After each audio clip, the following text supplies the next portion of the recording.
Every once in a while, I get coked out of my mind on coffee and critique the appearance of some of your cars. We've got an interesting selection today, so let's dive right in.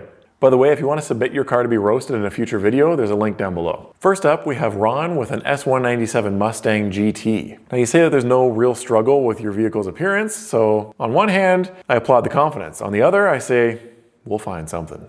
So this is the Mustang in question. It looks like a kind of like a regular GT. For the record, I think that this generation of Mustang is a huge value. My first complaint, so this looks like it's mostly stock, right? We do have an exhaust on it, which looks great, by the way. Whatever this sticker is back here, I don't know about that. Peel that off, unless it's got some kind of meaning or sentimental value or something. One thing that I'm not a fan of that Mustang guys love to do is these louvers on the window. And I understand like the heritage behind it. I guess it's like a throwback to the original fastback or whatever. But unless they came from the factory on your car, maybe they do. I don't know. But if it's like a stick-on edition, I've always thought they look a little bit tacky. The car looks like it's overall in really nice condition. So I don't really have a whole lot of like detailing advice that I can give you. Again, we've got some stickers on the windshield here. I don't know if that's like, if any of those are a state registration or something that you have to do, but if you don't have to have them, not a fan. This is a nice picture too with the fog rolling off the field. It's a great looking car. It looks like it's clean. It looks like even the tires are dressed and everything. It looks like it's well cared for. So, you think that there's nothing we can do to this thing to make it look better, huh? My words, not his. He didn't actually say that. For starters, I think, okay, so in stock form, if you're dead set on keeping it stock, if you don't want to modify it at all, I totally understand. I would maybe tint the windows. I always say that. On cars like this, I think tinting the windows gets rid of that fishbowl look. It would add a little bit of contrast, tie in the, like your really clean tires and the black trim on the, I guess the front and the rear end. You even have like black housing headlights on this model. So I think that would tie everything in kind of nicely. Maybe even switch these badges to black ones, these GT badges. But okay, so just hear me out. Say maybe we do modify this car. Lowering it a little bit, getting the stance a little bit more aggressive, and maybe some kind of aftermarket wheels. Not that there's anything wrong with these factory GT wheels. I think something maybe a little bit bigger, maybe a little bit more aggressive that fits the fender wells a little bit better. There was a local guy around here that had a black one of these with a set of HRE wheels on it. It looked really good. It made the car look like a much more expensive car than it actually was. Not everybody wants to spend HRE kind of money on wheels, but you can really get away with doing, any kind of aftermarket wheel. I think on this car, I would probably stick with silver. I think that's a nice contrast with the dark gray paint. I wouldn't necessarily do black wheels or something. As a matter of fact, let's just take a look at what some of these cars look like with aftermarket wheels. It's kind of interesting with bronze on gray. Yeah, I don't think I love it. Oh, here we go. These are nice. Cosmos Racing, Cosmos? Something like that. Just a nice silver, like aftermarket, but clean designed wheel. That would look great. Oh, you know what else would look good? Is the OEM Shelby wheels.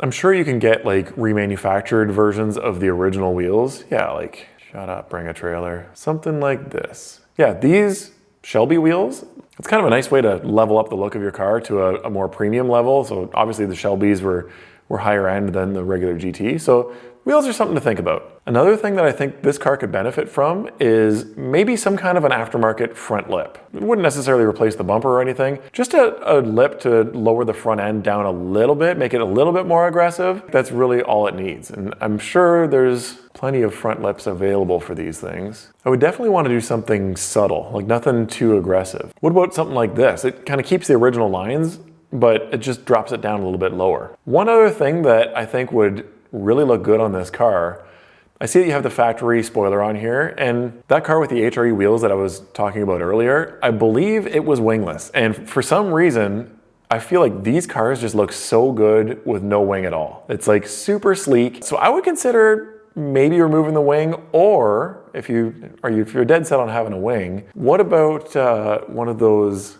ducktail spoilers? Once again, just something subtle, nothing crazy. Maybe something like this. I don't know. Maybe, maybe not. Maybe wingless. Aside from that, it's a great looking car. This is a rendering of what I think it could look like with some of those changes. This is kind of what's possible if you wanted to start modifying it. Anyways, it is a great looking car in stock form. If you just preserve it and keep it in really good condition for the whole time that you have it, eventually it'll be a classic. It's clean, it's original. Who doesn't like that? Next up, we have Keegan with a Subaru Forester. Let's take a look at this thing.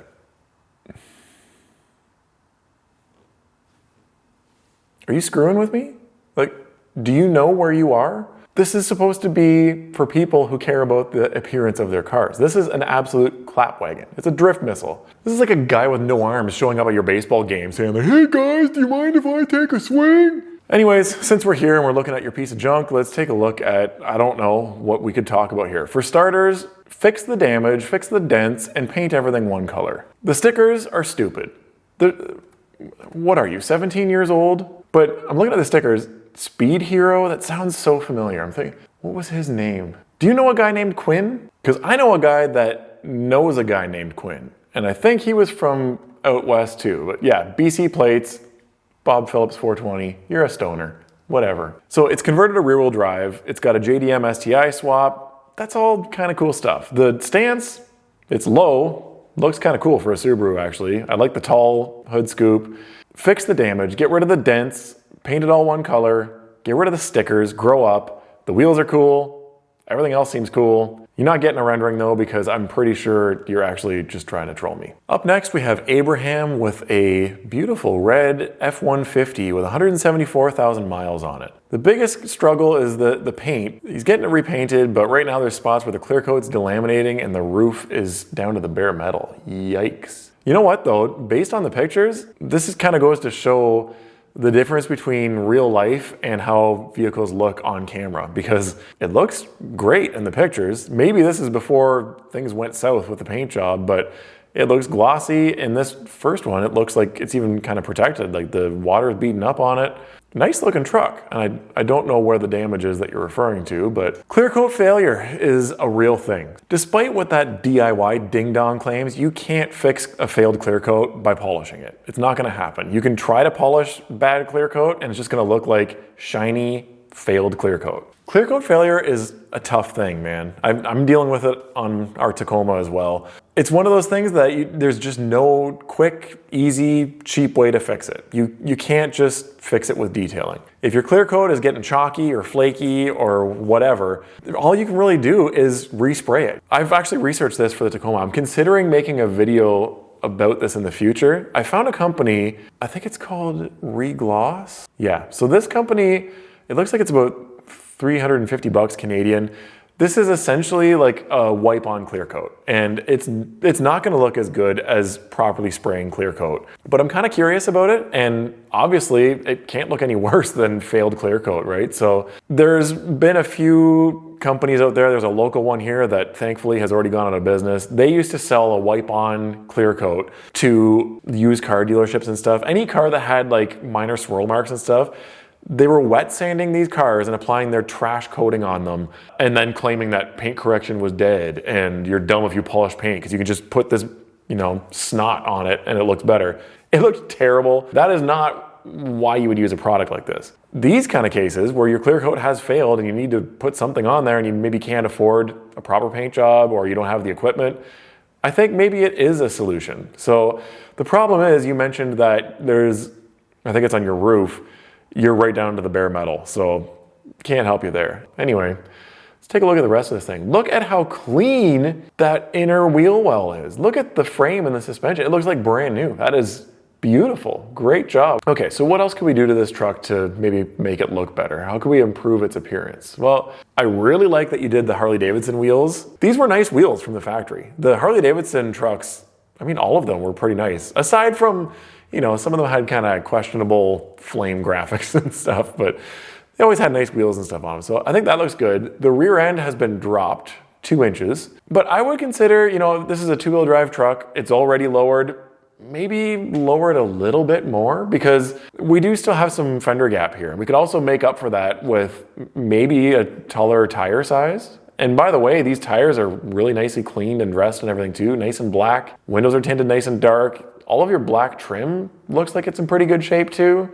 So the headlights look new, but these turn signals, did you replace these too? Because they're looking a little yellow, I don't know. But yeah, you can kind of see they're a little bit yellow here, and that's definitely taking away from everything else is either black or red or chrome. We don't want any yellow on here. Overall, this looks like a really clean, well cared for truck. Aside from the fact that, I guess, the paint is falling off. I would maybe consider doing something about that wheel gap, whether it's bigger tires, lower suspension, maybe both. Nice truck.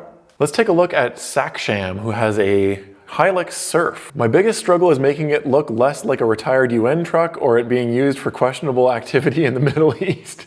FYI, he's in Seattle, just got it imported from Japan. Okay, take a look at this thing. Ooh, very cool. Okay, okay. The dual exhaust needs to go. No 4Runner should ever have a dual exhaust, especially like fart cannons like that. The wheels, I think, look awesome. I love the wheels, perfect, period correct, suits the rig for sure. And that's a green pump, that's diesel. So you want it to not look like a retired UN vehicle. Now, here's the thing. You bought a 90s turbo diesel Toyota truck, dude. Like, if you haven't heard from them yet, ISIS is gonna be calling. Step one, maybe don't mount a 50 cal on the roof. Aside from that, there are some things that we could do maybe to keep it from looking the way that you're talking about it looking. The wheels are definitely not factory and they look great. I think maybe just clean them up really good. I don't know what kind of condition they're in. I can't really tell, but I'm assuming if it's from Japan, they're not really big on their wheel cleaning and stuff over there. They probably have a lot of brake dust built up on them. So hit them with maybe an acid wheel cleaner, some steel wool, and try and get that baked on brake dust off of there if you can. The headlights up front look like they're in great shape. Everything is color matched on this model too. So there's not a whole lot of trim to worry about. If possible, I would maybe get rid of the running boards because they stand out, but not in a good way. You can see the height of the front bumper and then the height of the rear bumper, and then the running boards hang way low. And that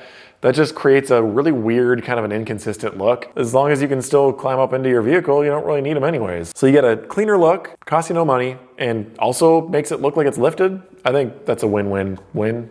Whatever. Overall, I think it's cool. One thing that does stand out to me on the front end here though is the chrome grille, because this thing has, aside from the headlights, no other chrome on it anywhere. So what would happen if maybe we color match that, made it white? But yeah, aside from that, I think if you don't want it to look like a terror wagon, just focus on detailing. I would definitely try polishing the paint on this thing because I feel like white trucks can actually look really nice when they're done well and they're well cared for. As soon as you let them get dirty or kind of oxidized or just a little bit dull, they just kind of slip right into work truck mode. So I would definitely polish the paint.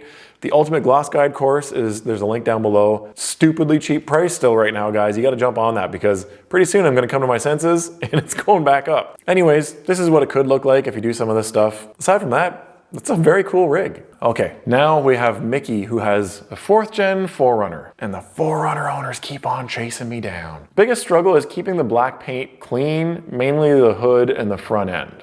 Well, for starters, if you're having a hard time keeping it clean, maybe stop splashing mud puddles, man. Also, you want me to review your vehicle. You've sent me 4 pictures of essentially the exact same angle. I don't know what the rear of this 4Runner looks like, but the front end looks nice. We have black housing headlights that are looking a little yellowish, blacked out the emblems, whatever this little thing is in the grille. A bit of a side shot, so we can see a little bit more here. And this was back when you still had the chrome headlights. I gotta say, I think you made the right call with going with black housing ones. That definitely looks better. Black on black, I understand the look. I think it's a good look, but typically when you have black aftermarket wheels, when you just take factory wheels and make them black, something about it looks a little bit tacky.